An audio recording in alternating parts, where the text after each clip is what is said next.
The Cincinnati Bengals are flying so far under the radar, and I don't even think I've heard the national media mention them more than a couple of times over the past few months. And I think when healthy, in terms of talent, this is a top 7 to top 5 roster in the NFL. And ever since getting to the Super Bowl a couple of years ago and getting screwed on this call, this franchise has been itching to get back to the big game.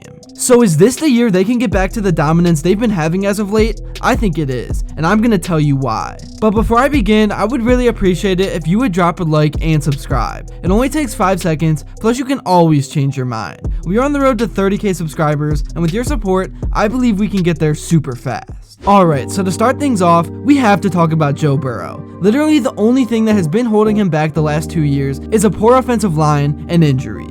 He's one of the most talented guys in all of football, and even today, I don't know if there's anyone else I would want to build my franchise around. He's 27 years old, which for most guys is right in the middle of your prime. He's got a number 1 receiver to throw to that should be back in the top 5 in yards this season in Jamar Chase, and he's got one of the best minds in the game as his head coach. So really what I want to do now is get into some of Joe Burrow's film and talk about the things he and the Bengals do well, as well as where they sometimes get into some trouble. So right here, this is just a deep bench route. It's a safe place to throw the ball, and this is just a really good play for Burrow and Chase to start finding a rhythm early on in the game. It's a safe throw, it's a throw that Burrow will make 9 out of every 10 times, and then it opens up the middle of the field a little bit later on. Next up, here is just another thing that Joe Burrow does so well. The Bengals run play action, and Joe makes sure to really stick the ball in Mixon's belly, which freezes the linebackers, and even though there is 4 guys around T. Higgins, that's a pretty simple throw for a guy like Burrow, so they of course connect for around 20 yards. These are just the type of plays that add up in the box score, and when you look up in the 4th quarter, Burrow already has 400 yards. T. Higgins can get it, and this was on 3rd down and goal, so it was a high pressure situation. I know it doesn't seem that hard when watching it right now, but trust me,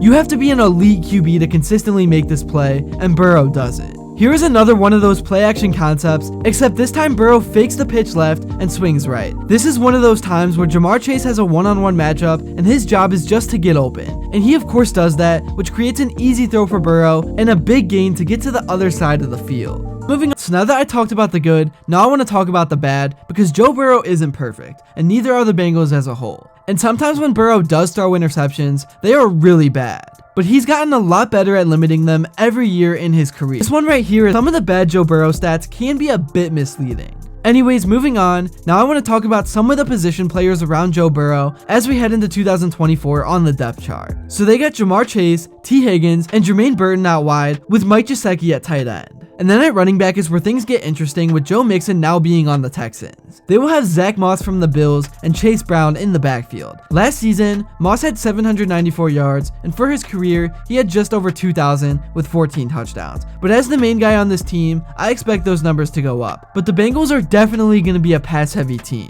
As for the offensive line, this has been a topic of discussion for a while with this team. We all knew how horrible they were a few years ago, but they've slowly started to improve. But where are they now as we head into the start of the 2024 season? Well, according to PFF, they are ranked 21st in the league, so there is still much to be desired out of this group. But they did make some moves over the offseason. They added Amarius, Mims, and Trent Brown after losing Jonah Williams. They kinda double dipped at offensive tackle this offseason, signing Trent Brown in free agency and selecting Georgia's Amarius Mims in the 1st round of the 2024 NFL Draft, reporters wrote. But the unit also needs left tackle Orlando Brown Jr. to get back to his old form. The former Chiefs and Ravens lineman earned a career low 66.1 PFF grade in 2023, which ranked just 45th among offensive tackles. As for the defense, this is the unit that will be the most critical part of the Bengals season, and honestly, could make or break it. Dating back to the Marvin Lewis era, the Bengals have held a significant focus on their defensive backs. From a long stretch where it seemed like the team selected a corner with every other 1st round pick in the late 2000s to early 2010s, this team has placed a serious emphasis on the secondary. While this team had unprecedented success during the first few years of head coach Zac Taylor, that appears to be one of the biggest shifts during his tenure. While most of those draft picks under Lewis never seemed to work out, the focus on the secondary was a decision that certainly fits with the current NFL model. After all, with the rapid progression of the passing game at the professional level, the ability to defend the pass is arguably the most significant part of a defense. During Taylor's tenure, the team has suffered severe attrition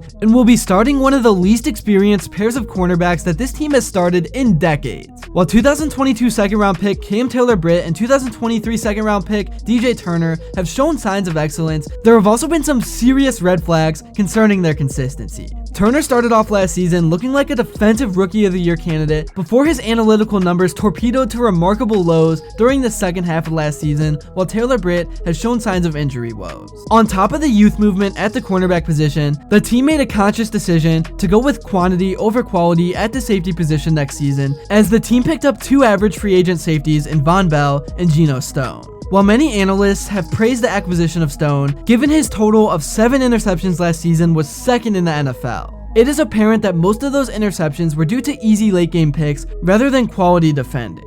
The team will still have outstanding rookie standout Jordan Battle starting, but expectations should be tempered. So overall, I think the Bengals are going to have a bounce back season in 2024, and it will be very interesting to see some of the new looks with the guys they brought in and lost over the course of the offseason. It's actually crazy how fast time is moving right now, and we are under 70 days until opening kickoff. So let me know in the comments below how you think the Bengals are gonna do, and if you enjoyed this video and haven't yet, please make sure to drop a like and subscribe, and also let me know what you would like to see next. And until then, I will see you all later.